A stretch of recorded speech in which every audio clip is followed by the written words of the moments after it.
The sound of a $200 bottle of Dom Pérignon shattering on the tiled floor didn't scare me as much as the manic look in my sister Cassie's eyes. She screamed that my black wheelchair looked like an ugly lump of coal, ruining her perfect engagement photo. Then she shoved me straight into the glass tower of champagne. Blood mixed with sparkling wine. I couldn't move my legs to stand up. But Cassie had made a fatal mistake.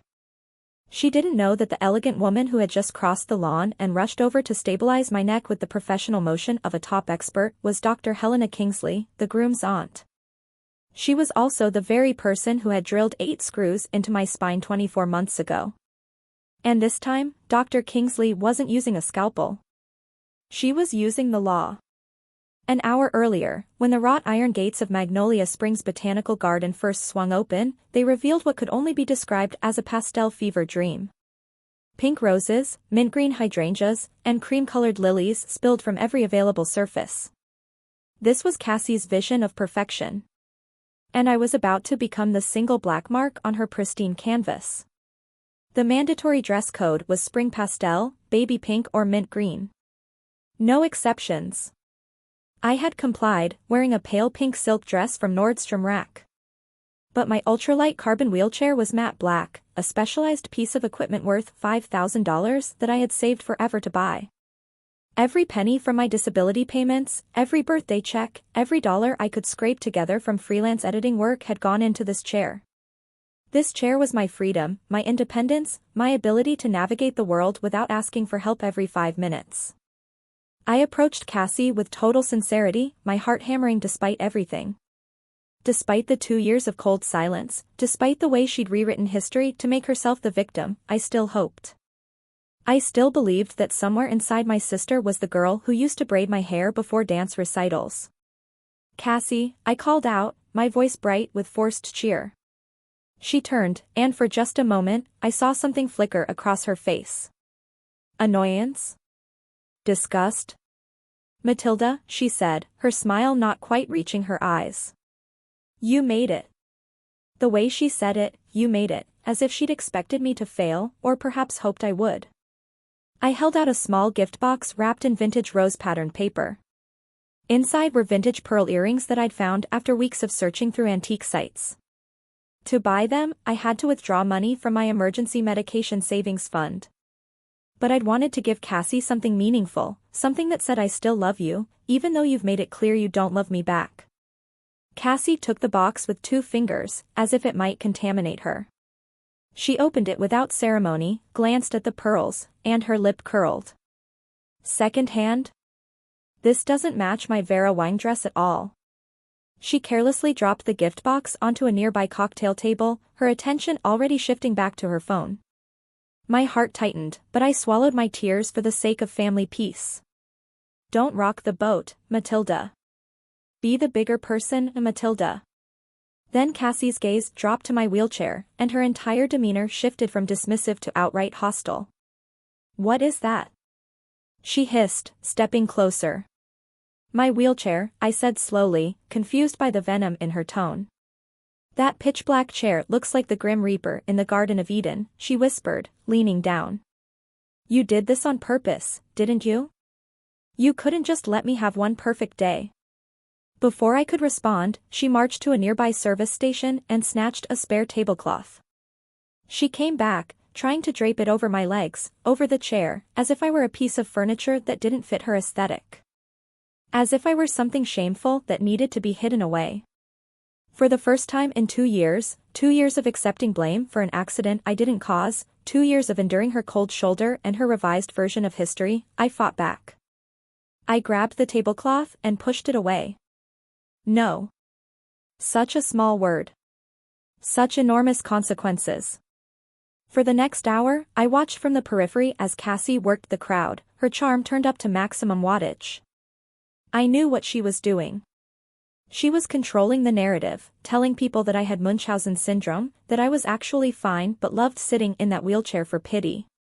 That the accident from 2 years ago, the accident she caused while driving and texting, wasn't nearly as bad as I made it out to be.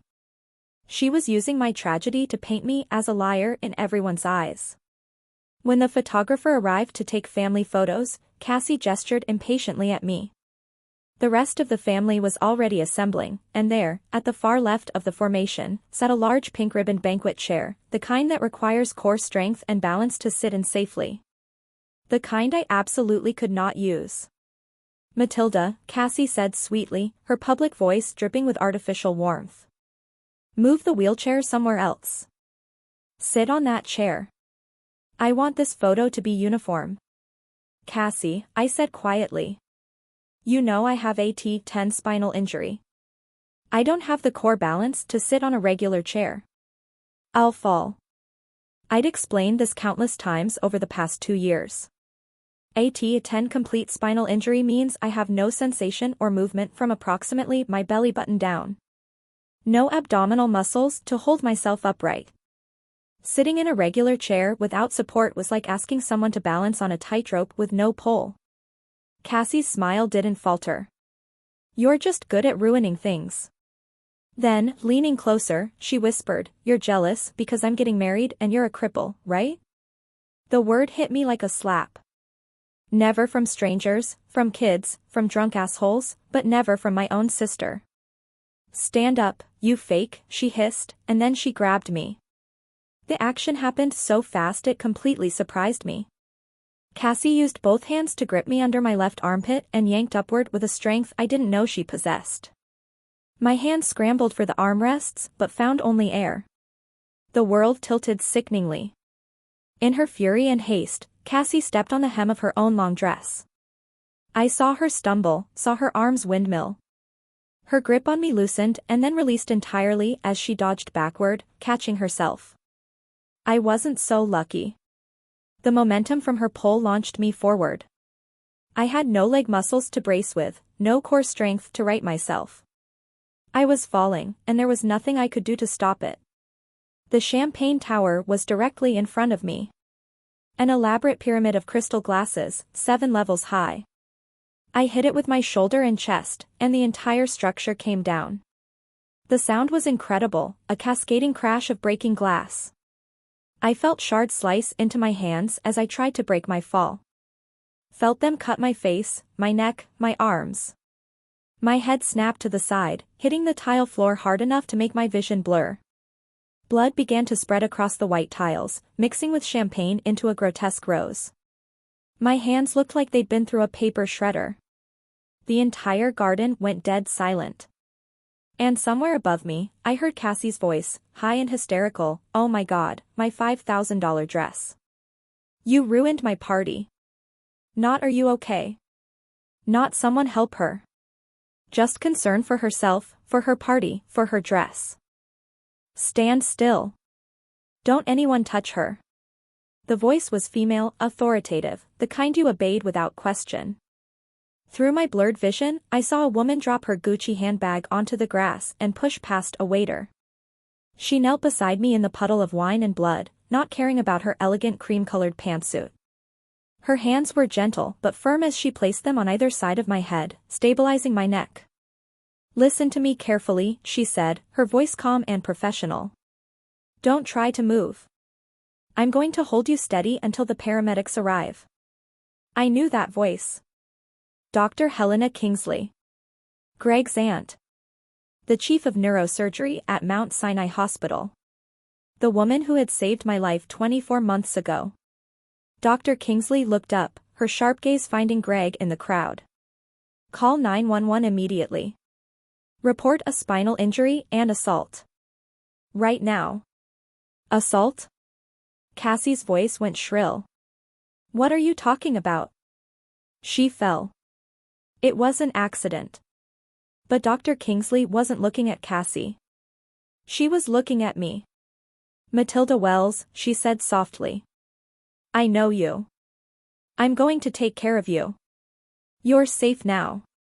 And despite the pain, despite the blood, despite everything, I felt something inside me finally break free. I wasn't alone anymore. The minutes that followed existed in a strange, disconnected bubble. I could hear everything, every whispered conversation, every shocked gasp, but I couldn't react.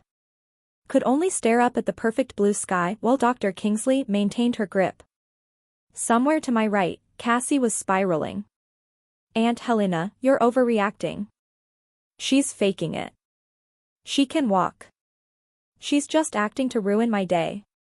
Dr. Kingsley's hands didn't move from my head, but her voice could have frozen nitrogen. Miss Wells, I am the one who personally drilled 8 pedicle screws into your sister's T10 and T11 vertebrae 24 months ago at Mount Sinai Hospital. I know the structure of her shattered bones better than she does herself.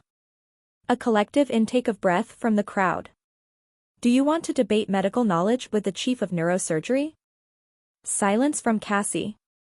Blessed, beautiful silence. When the police arrived with the ambulance, a witness stepped forward, an older man in a gray suit, one of Greg's business associates. My name is Lucas Chambers, he said, his voice clear and firm. I clearly saw her, he nodded toward Cassie, use both hands to grab her sister and pull hard with intent. That was not accidental. She deliberately caused this girl to fall. That is assault. The testimony of this independent witness was ironclad evidence. The female police officer's expression hardened. Ma'am, given the witness testimony and the victim's injuries, you need to come with us to the station for questioning. What? No. Cassie shrieked, backing away. You can't take me. It's my engagement party. When Cassie tried to run, the officers moved instantly. The handcuffs clicked into place, and Cassie started to cry, ugly, snotty sobs that made her mascara run in black rivers. As the police led her toward the patrol car, the crowd parted like the Red Sea. Most importantly, Greg stood silent. He didn't defend her. He and his family turned their backs on Cassie. That was the moment I realized she was no longer untouchable. 2 days later, I lay in a private recovery room with approximately 30 stitches holding my skin together. The imaging had come back clean, no new spinal damage, thank God. Dr. Kingsley had pulled strings to get me the private room, refusing to let reporters find me. Because yes, there were reporters. Society bride assaults disabled sister at engagement party had made the news. Someone had filmed the whole thing, and while the video was shaky, it clearly showed Cassie grabbing me and pulling. Greg visited, looking like he hadn't slept in days. Matilda? I am so sorry. I didn't know. I swear to God I didn't know. I believed him. She told me you were drunk, he continued, his voice cracking. That you crashed the car. That you blamed her to avoid taking responsibility. I wasn't drunk, I said quietly. I don't drink. I never have. Ballet dancers don't. Dr. Kingsley entered, carrying a manila folder. 24 months ago, I performed an emergency spinal fusion surgery on Matilda Wells. She was brought in after a single car accident. She handed a page to Greg. This is the toxicology report. It shows Matilda's blood alcohol level at the time. Greg read it, his eyes widening. 0.0, completely sober. The police report indicated that the driver, Cassandra Wells, had been texting while driving. She lost control on a curve. Matilda was in the passenger seat. She never touched the wheel. Why didn't you tell anyone? Greg asked, barely above a whisper. I tried, I said. When I first woke up after surgery, I told my parents what happened. They said it would ruin Cassie's life if people knew. They convinced me to say I'd been driving. Greg looked like he might be sick. I almost married her. Dr. Kingsley closed the folder with a sharp snap. What Cassie did at that engagement party was assault. What your parents did 24 months ago was coercion and insurance fraud. The door burst open. My parents rushed in, all flailing hands and loud voices. Matilda, Mom grabbed my hand, squeezing too hard. We've been so worried. They hadn't visited yesterday, hadn't called. But now that Cassie needed something, here they were. We need you to do something, Mom said. It's very important. Matilda, please drop the charges, Dad said. Call the police and say you slipped. If you don't sue, they will release your sister. She's your sister, Matilda. Family protects family. I let my expression crumble, feigning helplessness. Mom, Dad, I said, my voice thin and tired. This isn't about what I want anymore. The police have the video, the witnesses, the medical examiner's report. This is a criminal case between the state and Cassie. I am not the judge. I don't control what happens now. It was true, technically. But my parents didn't understand the legal system well enough to know that. They thought I was powerless, that the problem lay only with witnesses and the law, not with my will. They left without asking how I was feeling, without apologizing. The next morning, Greg appeared looking grim. Your parents were here. They asked me to do something unconscionable. He paused. They want me to convince the witness to change his story. To suggest that maybe he'd been mistaken about what he saw. And? I asked.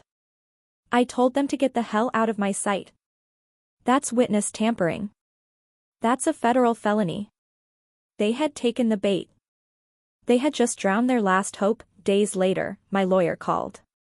Your sister's defense attorney reached out. They'd like to negotiate a plea deal. What kind of plea deal? The prosecutor is confident they can get 10 years, given the public nature of the assault and the clear premeditation. But if you agree to submit a victim impact statement requesting leniency, they're willing to plead guilty to a reduced charge. She'd likely serve 2 years. There's a catch, they want restitution. Full restitution for your medical expenses, pain and suffering, and punitive damages. They're proposing $420,000. I nearly dropped the phone. $420,000? Your medical bills from the current hospitalization alone are close to $60,000.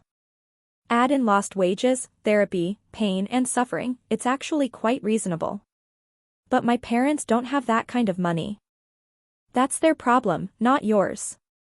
If they want this plea deal, they pay. If they don't pay, we go to trial, and your sister does the full 10 years. They have 7 days. Was I willing? 2 years wouldn't destroy Cassie's life completely. 10 years was different. And $420,000 would set me up for life. I could afford the medical equipment I needed, live independently. Yes, I said finally. If they pay the full restitution by the deadline, I'll submit the statement. My parents showed up that evening, looking haggard. $420,000, Dad said without preamble. We don't have that kind of money.